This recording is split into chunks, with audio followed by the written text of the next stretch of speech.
তুর পাহাড়ে এসে হজরত মুসা আলাইসাল্লাম আল্লাহকে জিজ্ঞাসা করলেন, হে রব্বুল আলামিন, আপনি তো বলেছিলেন ওই মহিলার ভাগ্যে কোনো সন্তান লেখা হয়নি, তাই ওই মহিলা কখনো মা হতে পারবে না।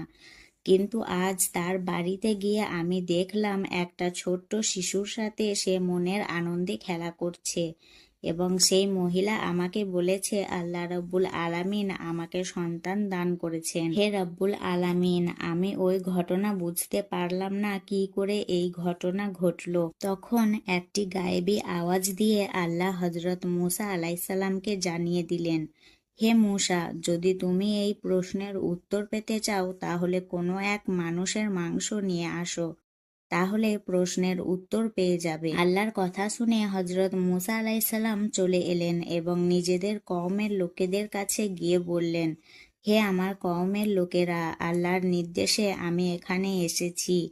আল্লাহ বলেছেন মানুষের মাংস নিয়ে যেতে। তোমাদের মধ্যে কেউ কি আছো যে আমাকে কেউ নিজের শরীর থেকে এক টুকরো মাংস কেটে দেবে? মুসা আলাইসাল্লামের মুখে এমন কথা শুনে তার কওমের লোকেরা অস্বীকৃতি জানিয়ে সেখান থেকে চলে গেল। এই ঘটনায় হজরত মুসা আলাইসাল্লাম অনেক চিন্তিত হয়ে গেলেন। চিন্তিত মন নিয়ে তিনি এদিক সেদিক ঘোরাফেরা করতে লাগলেন। অবশেষে কোনো সমাধান না পেয়ে তিনি বাড়ির দিকে রওনা হলেন। এমন সময় পিছন থেকে একজন বুজুর্গ ব্যক্তি হজরত মূসাকে ডাক দিয়ে বললেন, হে আল্লাহর নবী মূসা, আপনাকে এত চিন্তিত দেখাচ্ছে কেন? ঘটনা কি বলেন আমাকে। হজরত মুসা আলাইসাল্লাম বললেন, আল্লাহ রাব্বুল আলামিন আমাকে বলেছেন মানুষের মাংস নিয়ে যেতে, তাই আমি আমার কওমের লোকেদের কাছে এসেছিলাম, কিন্তু কেউ আমাকে এক টুকরো মাংস দিতে রাজি হলো না। সবাই মুখ ফিরিয়ে নিল। তখন বুজুর্গ ব্যক্তিটি মুসা আলাইসাল্লামের কাছ থেকে চাকুটি নিয়ে তার শরীরে এক টুকরো মাংস কেটে মুসা আলাইসাল্লামকে দিয়ে দিল এবং সেখান থেকে চলে গেল।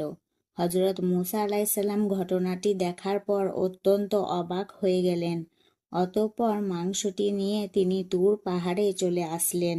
অতঃপর মুসা আলাইসাল্লাম বললেন, হে আল্লাহ, আমি মানুষের মাংস নিয়ে এসেছি, কিন্তু এই মাংসের জন্য আমি আমার কওমের লোকেদের কাছে গিয়েছিলাম, কিন্তু কোনো মানুষই তাদের শরীর থেকে এক টুকরো মাংস দিতে রাজি হয়নি।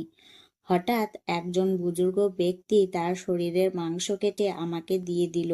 তখন আল্লাহ গায়েবী আওয়াজের মাধ্যমে মুসা আলাইসাল্লামকে বললেন, হে মূসা, তোমার তো মানুষের মাংসের জন্য অন্য কারোর কাছে যাওয়ার দরকার ছিল না, তার জন্য তো তুমি নিজেই যথেষ্ট ছিলে।